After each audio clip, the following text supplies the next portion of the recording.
Bonjour les amis, aujourd'hui deuxième dimanche de Carême, la parole de Dieu nous emmène au sommet du mont Tabor. Nous contemplons aujourd'hui Jésus gravir cette montagne du pays d'Israël avec trois de ses disciples, Pierre, Jacques et Jean.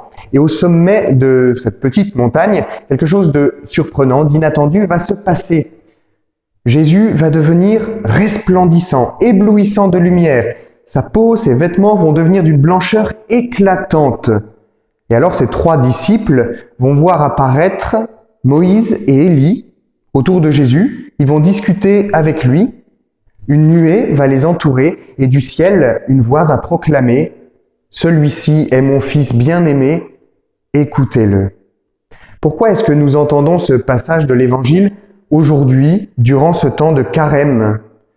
Pourquoi, durant ce temps de pénitence, ce temps de conversion, nous avons ce récit?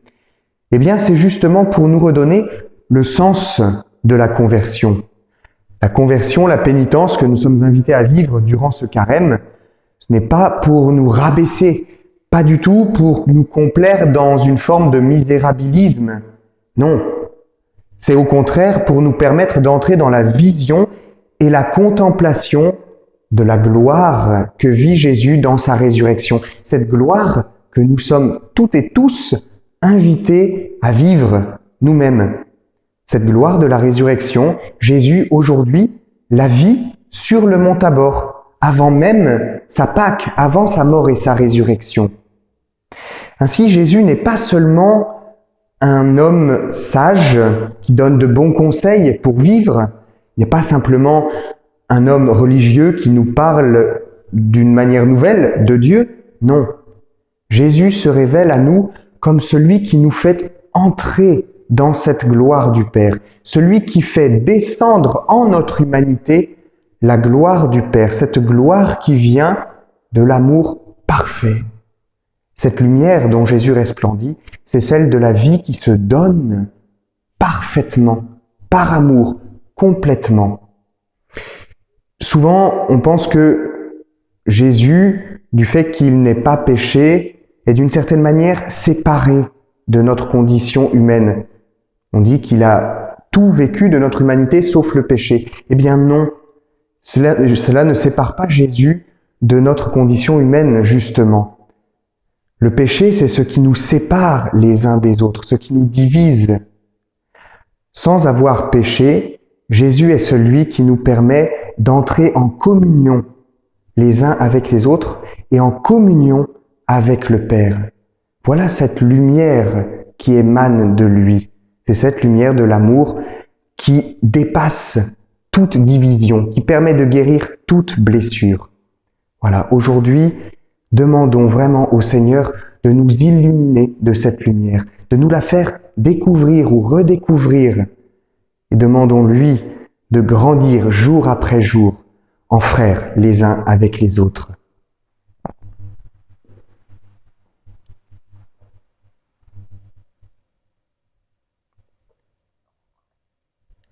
La ténèbre n'est point ténèbre devant toi, la nuit comme le jour est lumière.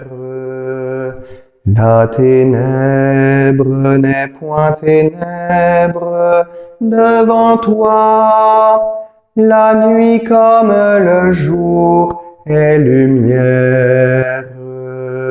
La ténèbre n'est point ténèbre devant toi, la nuit comme le jour est lumière.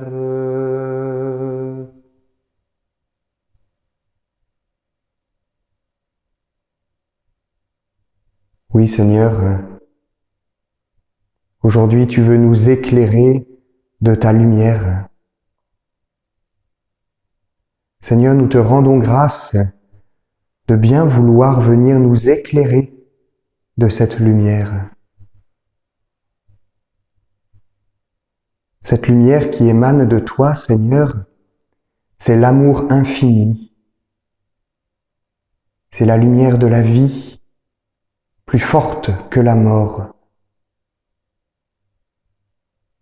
Aujourd'hui, Seigneur, nous te demandons de venir illuminer nos ténèbres. Ce temps de carême nous invite à la conversion. Cette conversion, Seigneur, nous ne pouvons pas la vivre si tu ne viens pas toi-même à notre secours, si tu ne nous remplis pas de ton Esprit Saint, de cette lumière.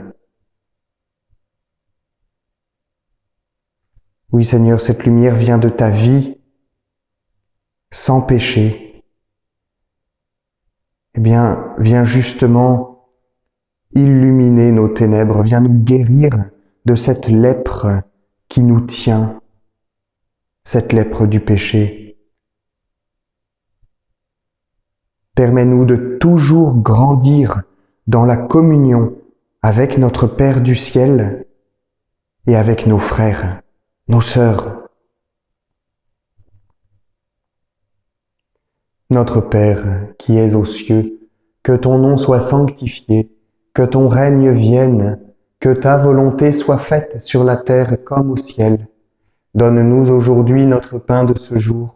Pardonne-nous nos offenses, comme nous pardonnons aussi à ceux qui nous ont offensés. Et ne nous laisse pas entrer en tentation, mais délivre-nous du mal. Car c'est à toi qu'appartiennent le règne, la puissance et la gloire pour les siècles des siècles. Amen.